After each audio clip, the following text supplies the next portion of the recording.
Welcome to our deep dive. You ready to explore the gap and the gain? Absolutely. Always excited to unpack these powerful concepts, especially this one.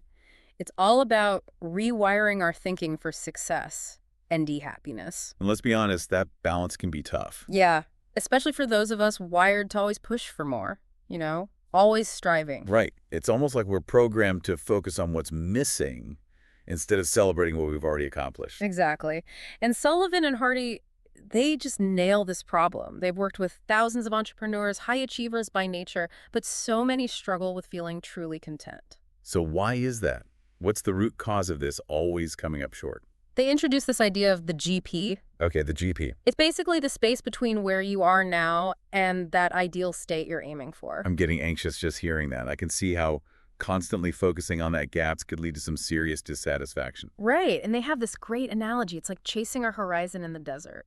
Always there, guiding you forward, but impossible to reach. Oh, I love that visual. It's like you're on a treadmill, always pushing, striving, but never truly arriving. And the book has so many real-life examples of people who fall into this jigay trap. Like Thomas Jefferson, think about it. He wrote Pursuit of Happiness in the Declaration of Independence. Right. But even he seemed to struggle with actually experiencing it, always setting new goals, striving for more, never fully savoring the present moment. So if Thomas Jefferson couldn't figure out happiness, what hope is there for the rest of us? That's the point. Sullivan and Hardy argue that we've been approaching happiness all wrong. We think it's something we achieve, but really it's about how we view the journey itself. So not lowering our standards or anything, it's a perspective shift. Exactly. They illustrate this with a story about Edward Adolphe Middelbiscas, a client at a wealth management firm. This guy, he had tons of financial success, but he was terrified of losing it all, measuring his present against some future disaster, completely paralyzed by fear. I think we can all relate to that, even if it's not about money. That fear of failure, that not good enough feeling. Yes, absolutely. And the problem is living in the GAP isn't just feeling a bit down. It can have serious consequences. Okay, give us the scary truth. Well, constantly focusing on what's missing. It leads to chronic dissatisfaction.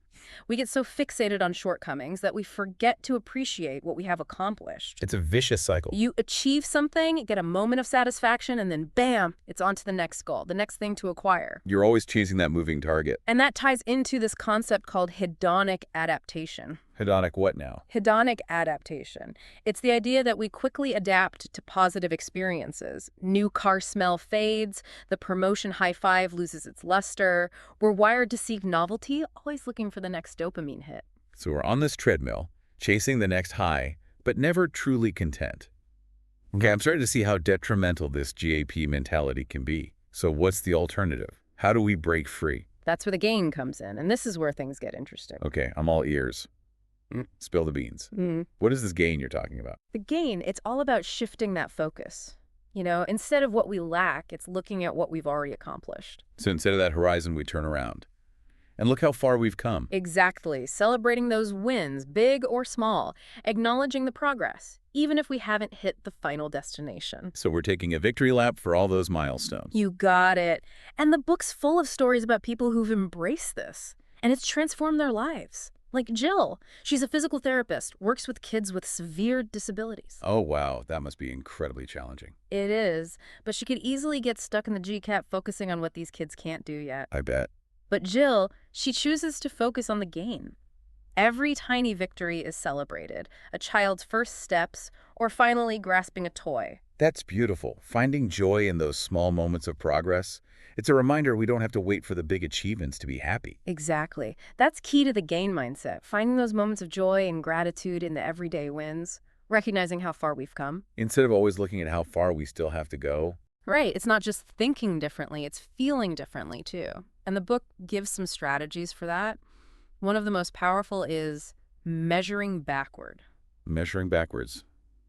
I'm not sure I follow. So instead of comparing yourself to some ideal or some better, you compare yourself to your past self. Okay, I think I need a visual for this.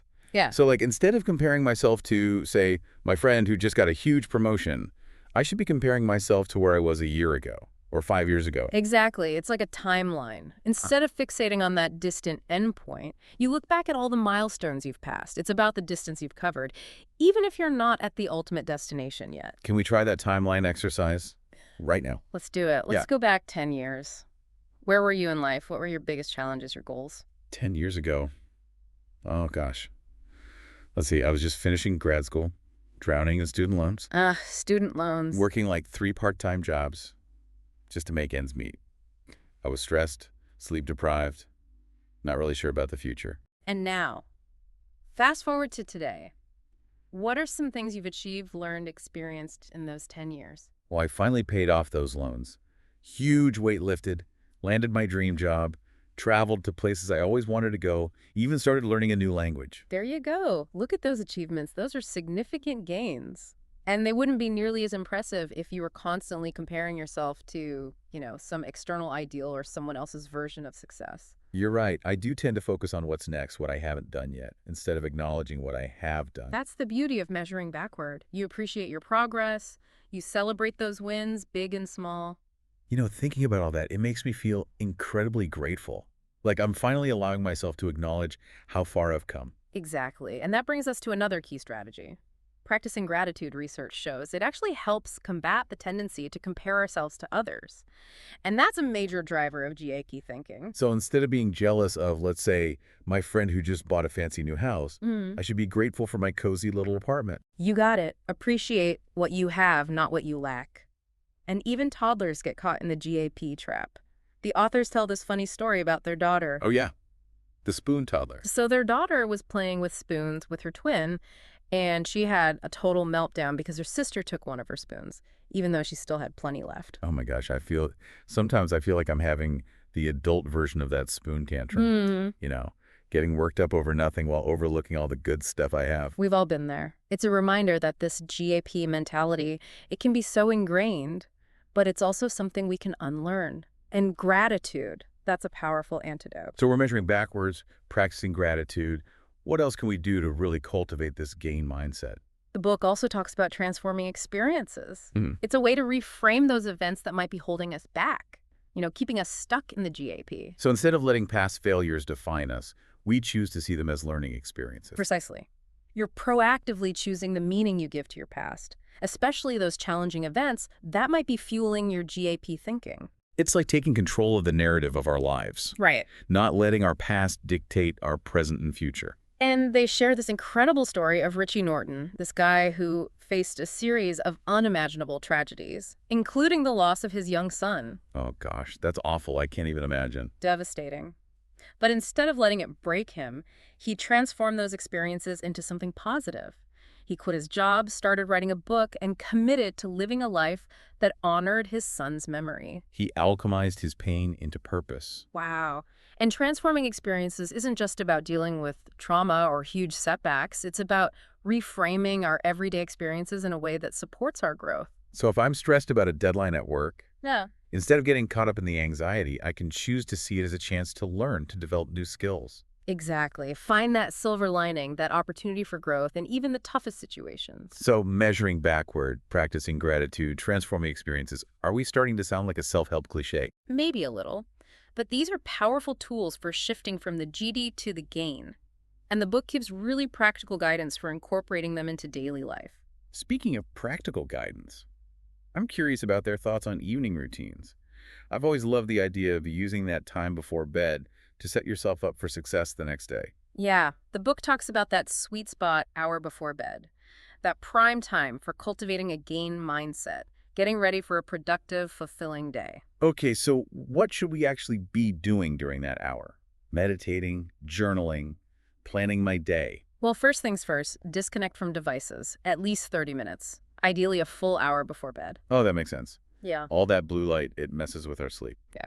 I'll admit, I'm guilty of scrolling way too late at night. We all are. But it's not helping our sleep or our mental well-being. And restful sleep, it's crucial for everything, from physical health to focus and decision-making. Well, more doom scrolling for me. Yeah. So besides ditching the phone, what else should I be doing in that pre-sleep hour? They suggest taking a few minutes to reflect on 3 wins from the day. Oh, I like that. A little mini celebration before bed, acknowledging those small victories. It's a great way to end the day on a high note, right? Reinforce that gain mentality. And then to build on that momentum, plan 3 wins for the following day. You got it. It's like priming your brain for success before you even fall asleep. That's so smart. And they even suggest finding an accountability partner. To share those wins with, someone to encourage you, celebrate your progress. I can see how that would be helpful, especially when you're first starting to implement these strategies, like having a cheerleader in your corner. And speaking of support systems, the book talks about the importance of becoming self-determined. It's a key ingredient for escaping the GAP mentality. When you think about someone who is truly self-determined, what comes to mind? What sets them apart? Well, they define their own opulent success criteria. They don't rely on external stuff, joke titles, awards, other people's opinions to determine their worth. They have self-awareness and are guided by their own values. But isn't there a risk of becoming complacent?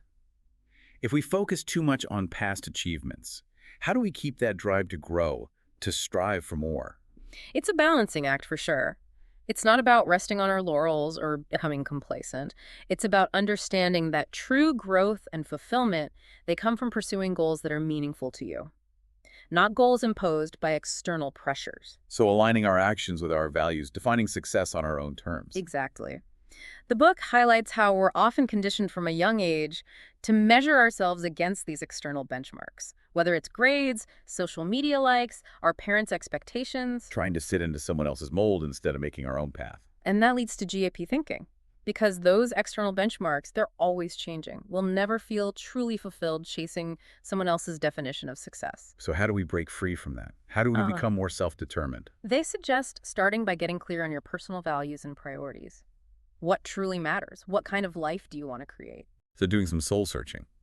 Figuring out what success looks like on our terms, not what society or Instagram tells us it should look like. Exactly. And once you have that clarity, it's easier to set goals, make decisions that are in line with your internal compass. You're not swayed by outside pressures. You're creating your own roadmap based on your own unique destination, not just following someone else's directions. And the book has some really helpful exercises for that, like spending time reflecting on this question. I know I'm being successful when? Ooh, that's a good one. It really gets you thinking. Right. It helps you define your success criteria. Identifying those things, that will make you feel truly fulfilled regardless of what anyone else says. It's like crafting a personal mission statement, one that guides your decisions and actions. Precisely. And the book shares examples of people who've done just that, like Dean. He created a list of 10 things that indicate he's living a successful life. Things like waking up every day and asking, what would I like to do today? And working on projects that excite me. I love that. It's so much more meaningful than chasing, some arbitrary metric of success. And Lee, another entrepreneur, he came up with 6 filtering questions to help him make decisions that align with his values. Questions like, is this opportunity aligned with my values? And how will this benefit mankind? It's like saying yes to the right things and no to everything else. You're intentional with your time and energy. And that's a key part of becoming self-determined, having the confidence to chart your own course, even if it means going against the grain, defying expectations. So we're getting clear on our values, defining our own success, creating systems to make decisions that align with our internal compass. It sounds like a recipe for, well, not just success, but true fulfillment. That's what this book is all about, bridging that gap between achievement and happiness. True success isn't just about what we accomplish, but how we feel along the way. Enjoying the journey, not just fixating on the destination. Exactly. And they give a wealth of practical tools and strategies to make it happen. One final concept I want to touch on is this idea of transforming every experience into a gain. It builds on the idea that we have more control over our experiences than we realize. So instead of being, victims of our circumstances, we can actually shape how those circumstances affect us. We have agency. Right. The book argues that meaning and value, they aren't inherent in events themselves. They're created by our interpretation of those events. So 2 people, same challenging experience. One comes out feeling broken, the other finds a way to grow from it. Exactly. It's all about how we choose to frame things. And they offer a powerful example. A financial advisor, Howard Getson, he lost a lot of money during the 2008 market crash. Oh yeah, 2008, that was rough. It was. And at first, Howard was devastated by those losses. But then he had this realization, while it was a terrible day for him, it was actually a great day for other investors, the ones positioned differently. So it wasn't objectively a bad day, just bad for some, good for others. Exactly. And that made him rethink his whole investment strategy. He ended up developing more robust systems, ones that could adapt to different market conditions. He turned that loss into growth and innovation. He turned a GIP moment into a gain. Exactly. And the book gives a framework for doing just that. They call it the experience transformer. Okay, bring it down. How does this experience transform our work? It's about asking yourself questions about any experience, good or bad. Questions like, what about this experience worked? What can I learn from this to improve my future? What does this tell me about what I don't want? So it's about finding those lessons, those insights, even in the experiences that feel like setbacks. And don't forget this question, what about this experience am I grateful for? There's the gratitude again. It's essential, finding those silver linings, even in the tough times. Reframing those challenges as opportunities, not letting them define us. Exactly. And the book shares another story about Richie Norton and his wife, Natalie. They went through so much, including the loss of their young son. That's just heartbreaking. It is. But instead of giving in to the grief, the despair, they chose to turn those experiences into a force for good. They quit their jobs, wrote a book, committed to living a life that honored their son's memory. Finding purpose in the midst of pain.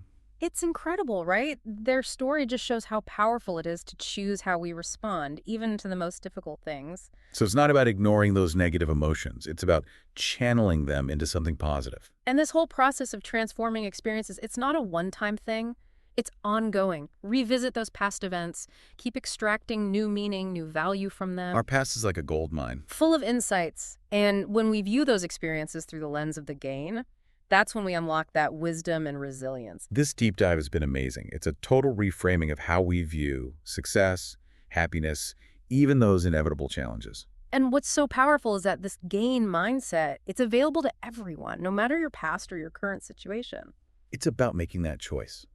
To focus on our progress, practice gratitude, and transform those tough experiences into fuel for growth. Exactly. And when we do that, we unlock not just greater achievement, but deeper happiness and fulfillment. So as you go from here, ask yourself this. What's one area of your life where you can start measuring the gain today? That's a great question to ponder. The journey to a more fulfilling life, it starts with a single step. Take that step. Keep those gains coming. Thanks for joining us on this deep dive into the gap in the gain. It's been my pleasure.